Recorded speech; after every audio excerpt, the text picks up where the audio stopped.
Rahubat, everyone. This is Sishat from Atlantis Awakes. Thanks for tuning in today on WAEO Radio. Today we have a special guest. It's Malachi's Disciples. He has a channel on YouTube, and he talks a lot about spiritual science, creation, atoms. He breaks things down, brings in the sources, brings in the proof. He just drops a lot of good knowledge and wisdom. And he also has some projects going on as well. And so we invited him to talk on our show today. So hey, Malachi, if you want to give like a quick introduction about yourself to the audience, kind of what you do, what you're about. Yeah, this is Malachi's Disciple. Well, pretty much, I'm just trying to confirm some of the information that's been left behind by not just Malachi Z. York, but also other greats, and continue to put it in formation so we can get the proper understanding. And there's a whole bunch of topics people like to touch on, so I bounce around and I kind of cover the questions that people ask, because if you're not answering the questions that people ask, then it kind of just leaves speculation still. So that's pretty much it. As far as some things I'm working on, again, collecting some information, and trying to allow people to read one thing at a time, so as far as science, research team for science, religion, a research team for religion, and so forth and so on, just trying to gather some dedicated individuals that really want to put some time and effort into finding out these facts and confirming them. Great. Thanks so much. Yeah, awesome. That's a great mission. So I guess let's dive into the interview.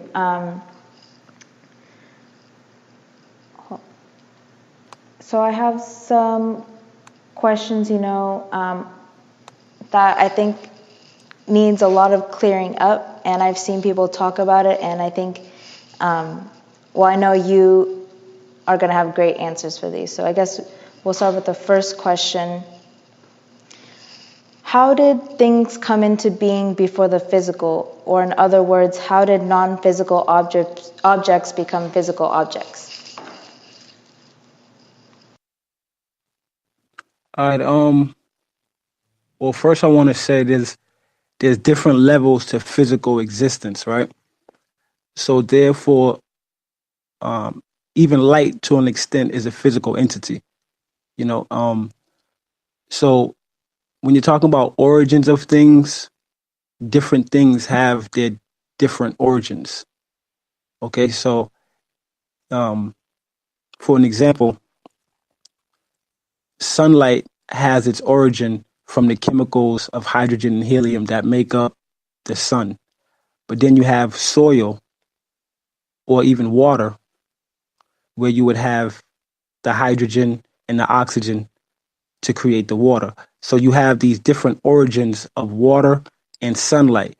A lot of times in science, things seem different, but it's just the transition and the transformations of these things that give them their new names. You understand what I'm saying? Yeah. So how things come into existence, we got to realize everything around us is energy, right? So just like you walk outside and you collect dust particles on your skin and then you wash it off at nighttime or whatever, no matter the case may be, you are a walking black hole. So you are a energetic, magnetic being. You understand? So anytime you go anywhere, you attract sunlight, you attract sound, you attract air particles, dust particles. The more melanated you are, the more this happens for you. That's either a plus or a minus, because even for the detrimental chemicals that's in the air, as you're a walking black hole, you also collect those as well, more than others. Okay, so with the black hole concept, all right, this is also dealing with atomic structures. When we're talking about the existence of 6 protons, 6 neutrons, and 6 electrons, we're talking about a physical reality. But those physical atoms and those carbon is produced by something. So at the very base of it, we know it's not carbon, it's something more spiritual, more energetic, something that you can't see, that's not available to the naked eye. You understand? So, again, you have vacuum, meaning like a black hole. You'll be collecting these atoms. That can be a creation. And then you can also have an explosion, which would be a creation. So you have these two different existences, one being in harmony and one being in destruction, if you understand what I'm saying. So creation, as far as, let's say, the Big Bang, you have that creation opposed to the creation that's being formed as a vacuum, sucking things from one side of a dimension and placing them on the other side of a dimension.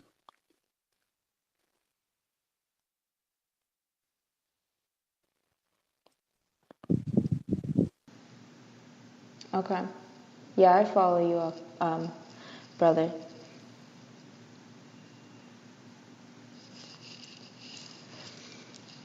So there's to give another example, there's what is it, craniotology, right? Where you can cut your hand off and they'll still see that you have this spiritual energy that's there, even if the arm is not there. All right. So therefore, they know that your existence is beyond this physical reality of a reflection of what people see. So how do we know? Again, you might look at a person and think that their form is humanoid form in their physical reality, but not being aware that their spiritual could have 2 arms and 2 legs, etc. You understand what I'm saying? And this outside shell only being a reflection of something spiritual.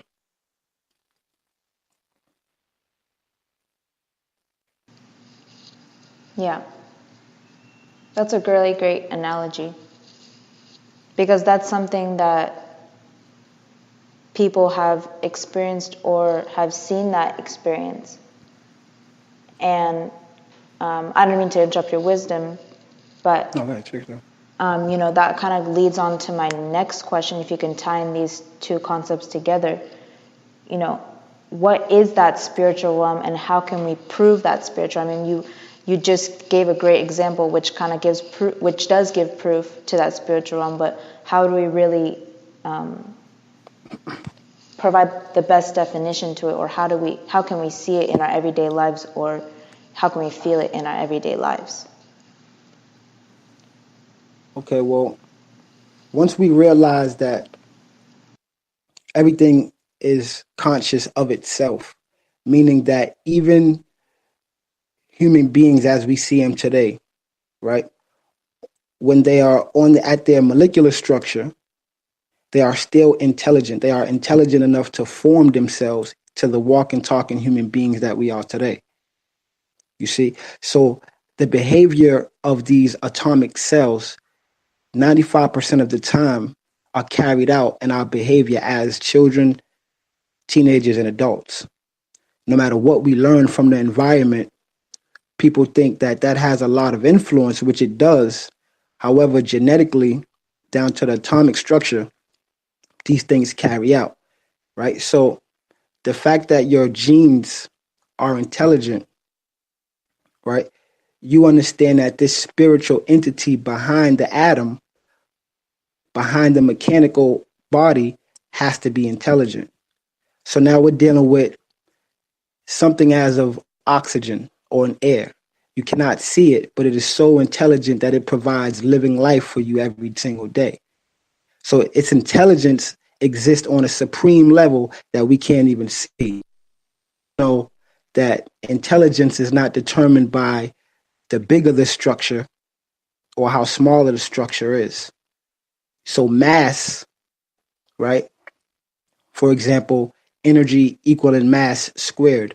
We know it wouldn't matter. We know that wouldn't be true by using reason, simply by saying one individual of an Asian practice, let's say, a man that knows his chi, he's able to break through 7 bricks using this energy of chi, whereas though the biggest, strongest guy, he won't be able to break through these bricks because he's only using brute strength.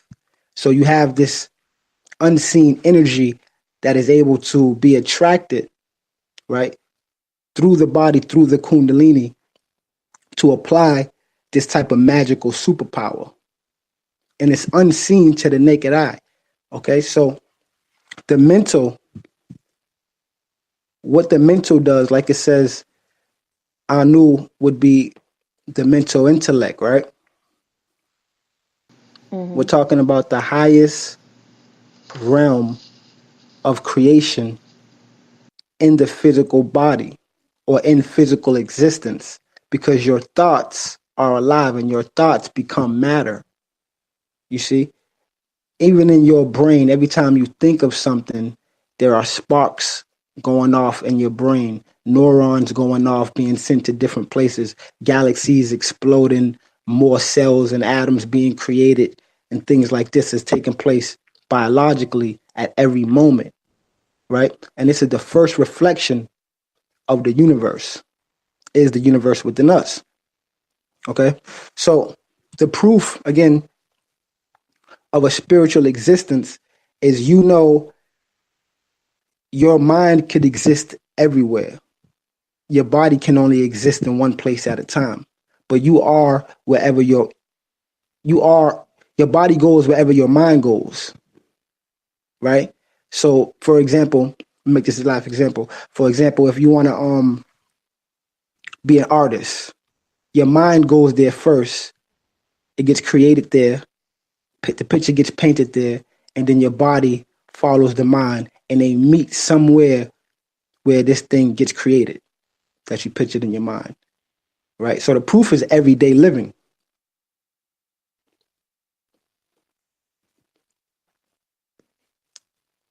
Yeah. Wow, thank you so much for that. I guess that could lead into the next question, you know, kind of the seen and unseen.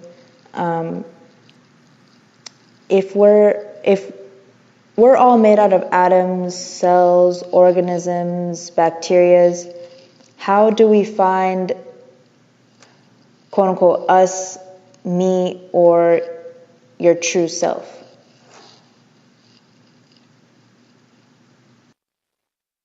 Well, in my opinion, I see it as we are part of a very unique plan, you know, and something that's so complex, sometimes we don't understand. But because we're so in tune with the earth and nature, we have different personalities, different moods, you know, different reasons why we feel different ways and do different things we do. So um, I think if people knew their schedule of when to do these things, you know, and correlate it with how nature works, then we would know when to say things, when not to say things, when to do things, you know, where to go, where not to go, correlating it with everything around us, you know, because um, what happens is there's a trans. What was the original question you said? I don't want to go off topic. Sorry. No, you're good. Like, if we look at our physical How do we self, know we're us? yeah, like if you look at our physical selves, or, basically everything physically, it's a known fact that we're made out of atoms, bacterias, organisms, Right. little stuff. Right. And through And that, these little things. Go ahead. Sorry about that. oh no, you're good. I was just going to add real quick. Through that, how do we find our true self if there's an unseen world? Because atoms, through a microscope, it could be seen. But if there's an Right. unseen world, how do we find our true self? Because when you think of ourself, you don't think I'm an atom. You think of something deeper than the physical. You don't, what I mean? You can't feel every single atom you're made of. You can't feel every bacteria you're made of, but you're you in this Right. body that's made of these things. So that's kind of, I was asking, like, how do we find our true self within that? Okay. Well, the thing about the body, right, and the cells, when you look at them through a microscope, you're looking at um, you're pretty much looking at that cell through the resolution of the telescope's maximum capacity. But if you get a better telescope, you'll be able to see even deeper. And then you get a better telescope, you'll be able to see even closer. And then you'll realize that the closer you look into a cell, the more you see that it replicas itself over and over and over again, all the way to its smallest existence. So technology would be catching up and trying to figure out the human body, but the human body is so much of a hologram, right? When I'm looking at you, I'm really looking at a million billion yous, because if I took your body into a big microscope and then I looked at the cells, your body would break down into many cells, right? Into light and collected atoms. That's what we are. We're collected atoms being held together by some type of glue. So so it appears that we're physical and that we're solid, but we're not actually solid. So again, if we step into a microscope, now I know microscopes are not big enough to see the human bodies. I'm just making this example. All right. If we had a huge microscope, we'll look into us and we'll see that even our smallest cell is going to look like our largest cell on all levels. It's going to repeat itself no matter how close you get. You're going to end up in the same place that you started. And that's the unique thing of the universe and how things repeat itself, right? So when you die, okay, your flesh or your atoms, it all disseminates it breaks down into different chemicals, different existences on different levels, if you understand what I'm saying. Yeah, I follow.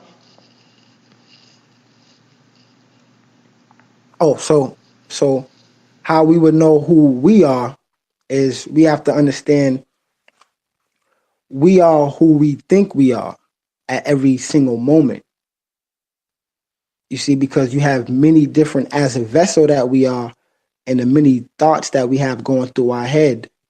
You are that great thought and you are that doubt.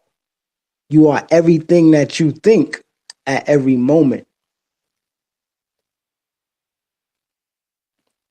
You know what I'm saying? So following your heart, that emotional path would probably be the only way you could find your true self, because that exists through the blood, which the spirit in the etheric liquidless exist, which goes back to when we were the nobles and the rulers of the planet. You see, as people of fair judgment. You understand what I'm saying? And not so much psychological gain or psychological trickery. You know, we didn't have to figure out who we were. We were who we were. You understand what I'm saying?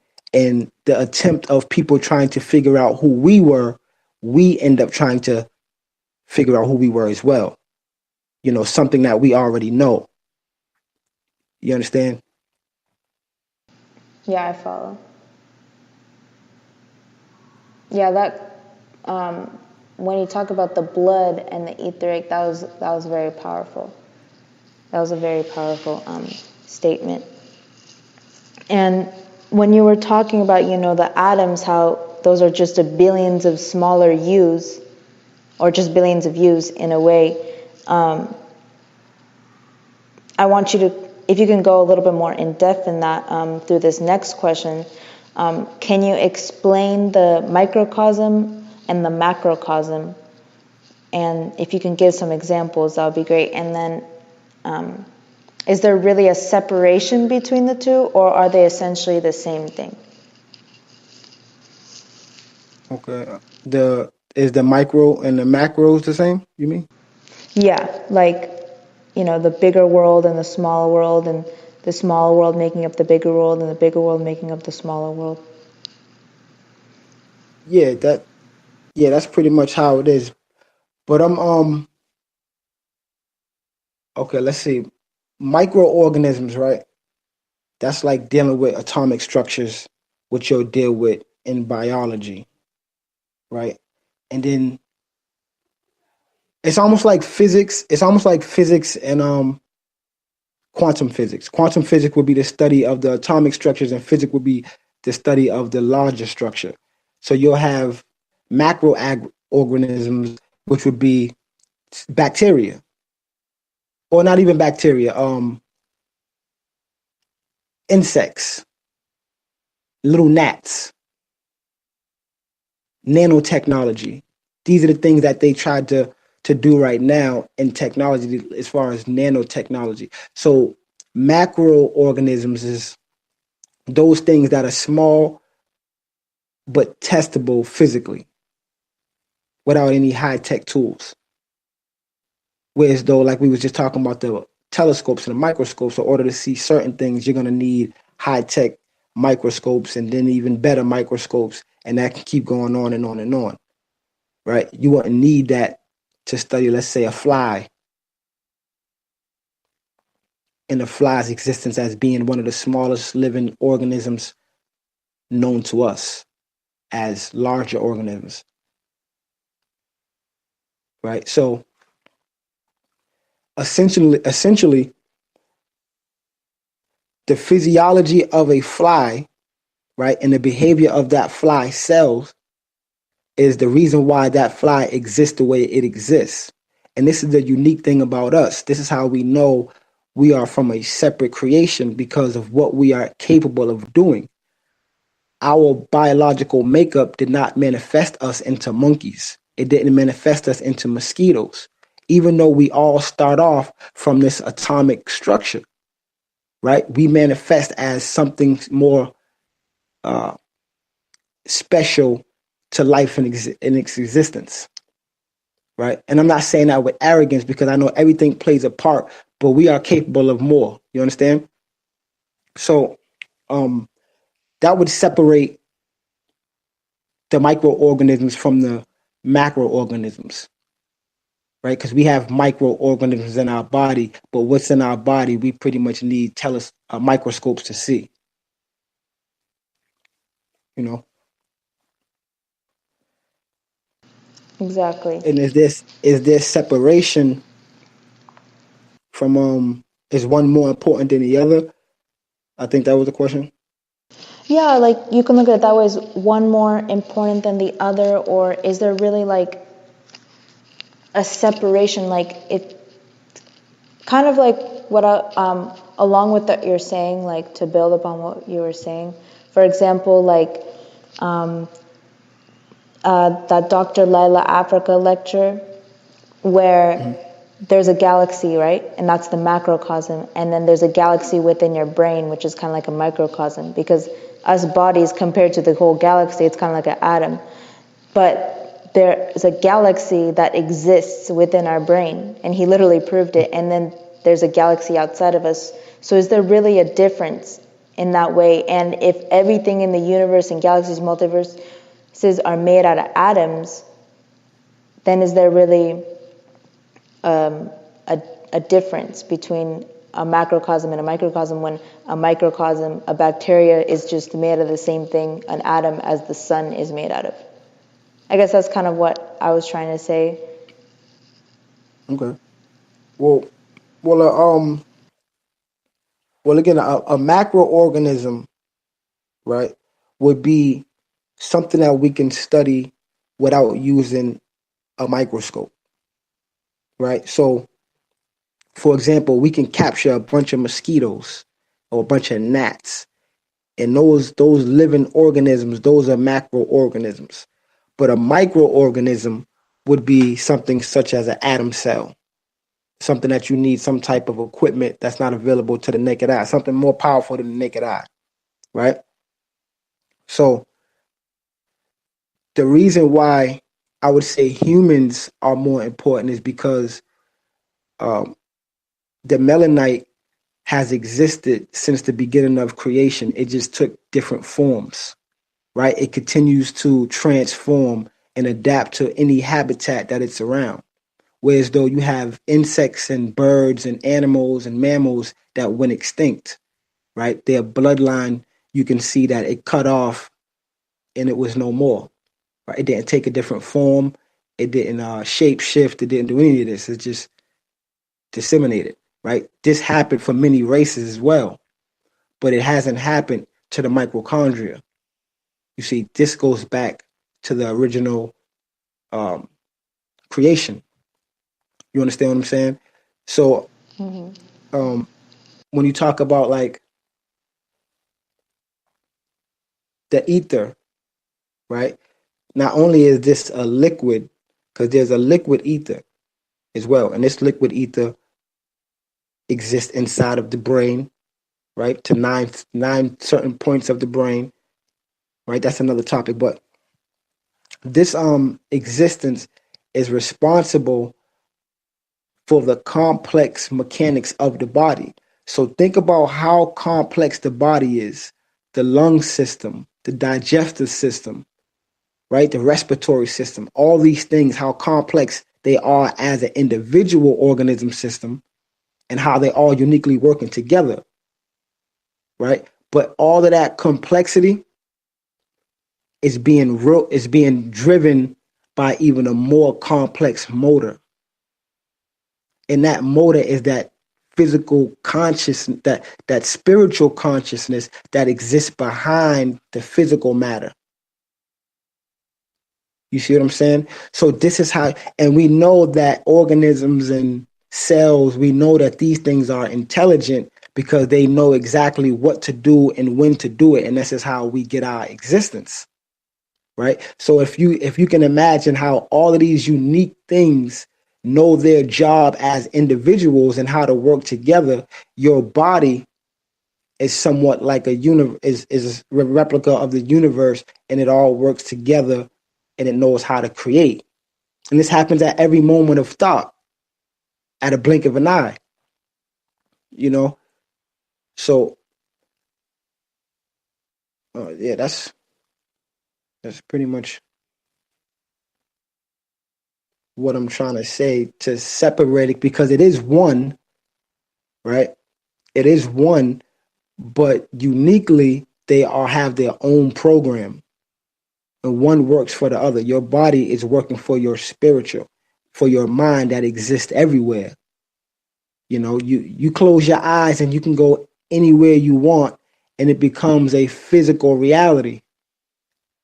You make a plan to go to Florida in your head. You can see it, the image gets painted in your head, and then you manifest that reality when you wake up.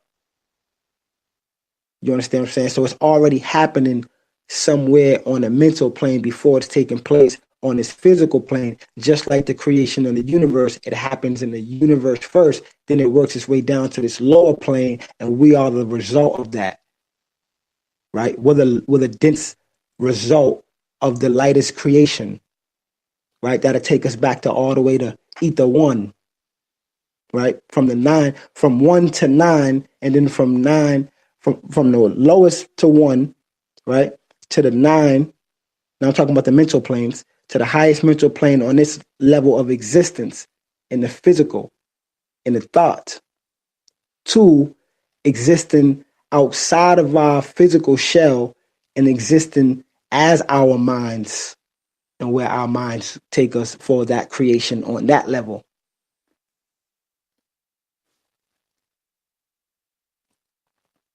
Wow. That's, If you get what I'm saying. yeah, that's very powerful. Thank you, brother. I guess that goes on to my next question. If you can, for the audience, explain or go a little bit more in depth about ether. Like, what does ether mean to you? Like, what is your definition of ether? And I know you were mentioning some things like the etheric part of your brains and things like that. Can you go a little bit more in depth into that, because that's very powerful. Yeah. So, all right. So we have these creations, right? Now it's important to know when I say ether and these type of things, we could be talking about like a religious science or theological kind of reference, or we can bring it straight to a biological type of perspective. But it's important to have it taught in a religious science perspective, because that is the way we perceive things as ancients, as elders. And I'm just saying that before I even say anything. And the reason why is because if I was to talk too much scientifically about a subject, right, it'll kind of make me robotic. Whereas when you teach it in a religious science, then you can say, okay, so this is how that science is applied, right? So applied science versus just science that is just information, okay? So when I say ether, 9 ether is the sun, or 6 ether is the moon, this is because we're dealing with a mood that these energies bring. Okay? So science is going to break it down as it being you have a vapor, gas ether, liquid ether, the ether in your blood. You know, you have these different levels of ethers biologically. But those levels of ethers biologically, again, they are responsible for the behavior of atomic structure. Gets larger and it becomes human beings. So instead of just telling you what is biologically, in a sense of well, because behavior is,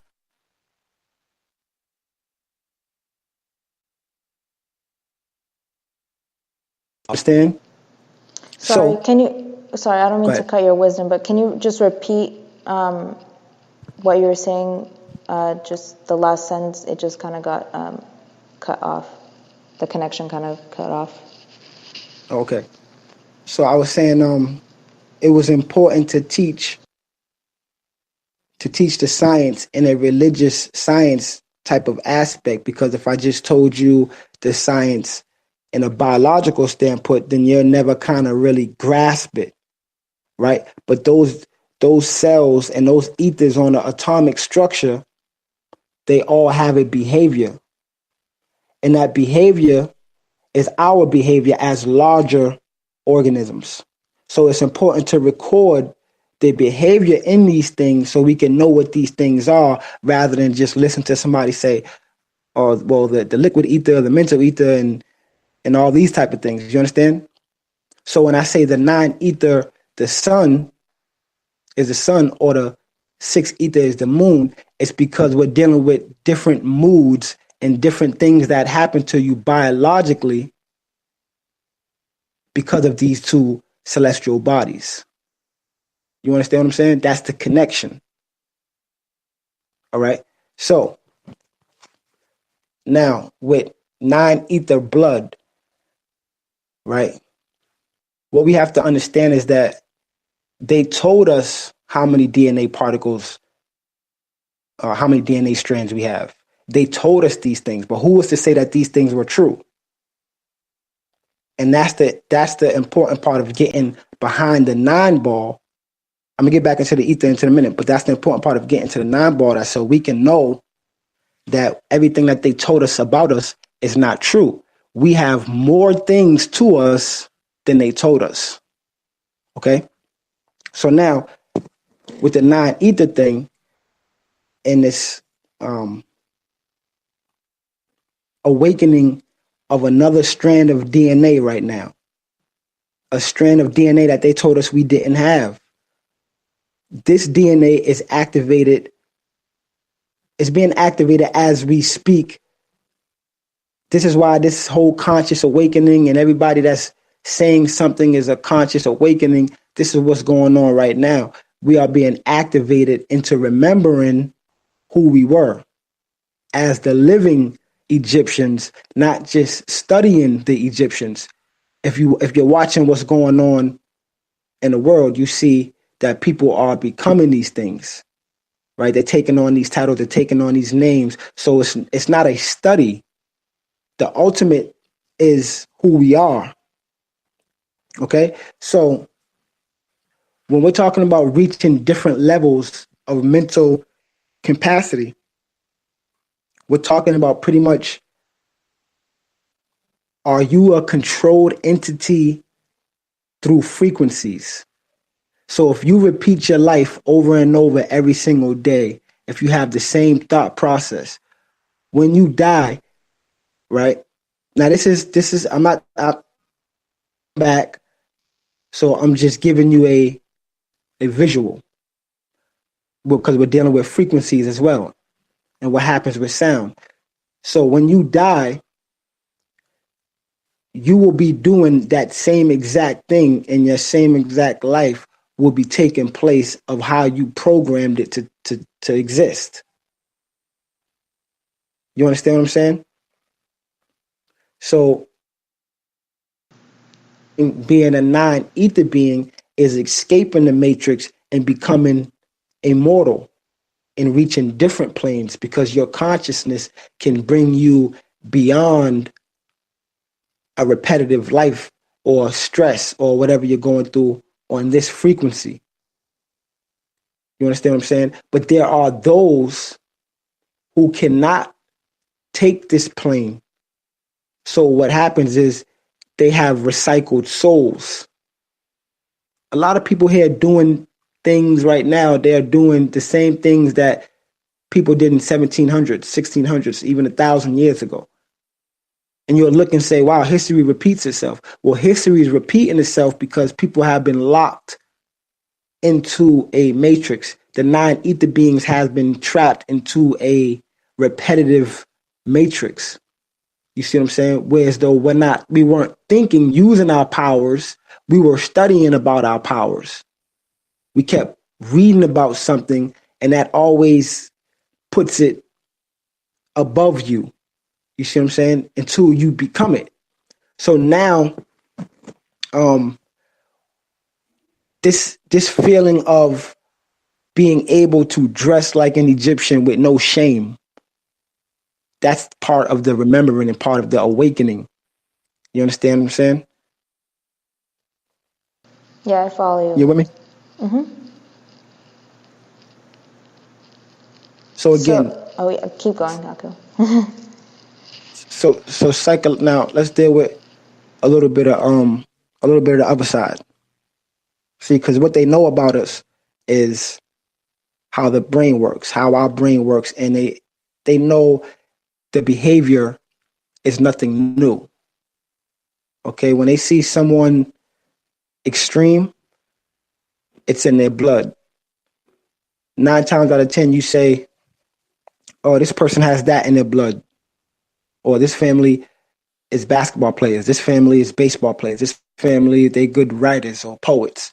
You know, it's a genetic thing, and that is because we're dealing with something that is hereditary. Okay, so with the ether in your blood and in your brain being synchronized by different parts of your brain at different times, this is what they study so they can know how you would behave prior to your atomic existence. Okay, so we need to not so much study Google ether, but again, behavioral science. behavioral science to say, okay, if this person is 9 ether, then why do they act like this? Because there's a reason for that, you see? And these are the levels that we're trying to take from knowledge to reason. There's a reason for everything. So even on an atomic structure, if one cell is disintegrating, there's a reason why that cell is disintegrating and not evolving. Then there's a reason why these other cells are evolving faster than these other cells. So when we split that understanding up into 3 different categories, and those 3 different organisms mutate and become 3 different existences, we would already know why these things are the way they are. Okay? So scientists know why black people are black. They know why white people are white, right? Or they know why black people are white in a scientific aspect, right? Because that'll go into there being no such thing as white people, just lack of melanin. Everything coming out of one seed. But again, the behavioral science and a 9 ether being, these are nobles. These are balanced mental beings. When you walk into someone's household or you walk up to somebody and they are all about peace, and you can feel that vibration. Sometimes that vibration is so peaceful, you don't even understand it because we're not vibrating on that high frequency that this individual might be vibrating on. And he doesn't have to know anything about a 9 ether or a 6 ether. He's already that image of the likeliness. You understand? He's already that image, and you can feel it. Even if you're a nice person and you walk up and you meet a nicer person, you say, wow, I'm a nice person. I didn't think there was too many people that was nicer than me. And then you see there's people nicer than you, and there's people and this thing goes on as well. So when you think of a perfect person, there's nothing that cannot be a possibility, because anything the mind can think, right? The mind will take you there. And the 9 ether travels faster than light. So that you can become the minute you think about it. You don't have to go through anything, because your vehicle, right? You have an ability to react to sound, not light, but sound. When you hear certain tones, certain music, it does certain things to your body.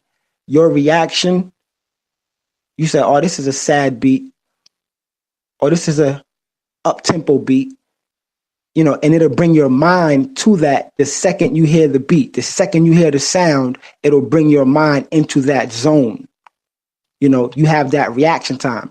It's not like you hear it and then you have to kind of, let me see, what should I do to this beat? What should I sing to this? Or should I do a sad song? Should I do if you just hear it, you can go where the beat is. You understand? There are those who do not have this capability. This does not have nothing to do with black or white, because there are black people who can't dance as well. And then there are white people who can dance. So you have neural melanin, okay?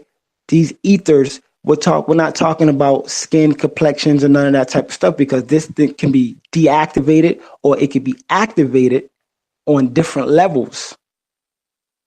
You get me? It can be activated on different levels. So your motivation, just to close it out, right? Your motivation is like your steam. When you are connecting all of your ethers to become in unison, that is your motivation, your determination, your discipline, and all these things coming together to perfect its craft. You know what I'm saying? Without it being explained. Yeah, and sorry, brother, I don't want to cut off your wisdom, but we're going to need to take a quick 5-minute break, and then we can resume the build. Is that good? Okay, that's good. All right. Yeah, perfect. Hold on just a moment.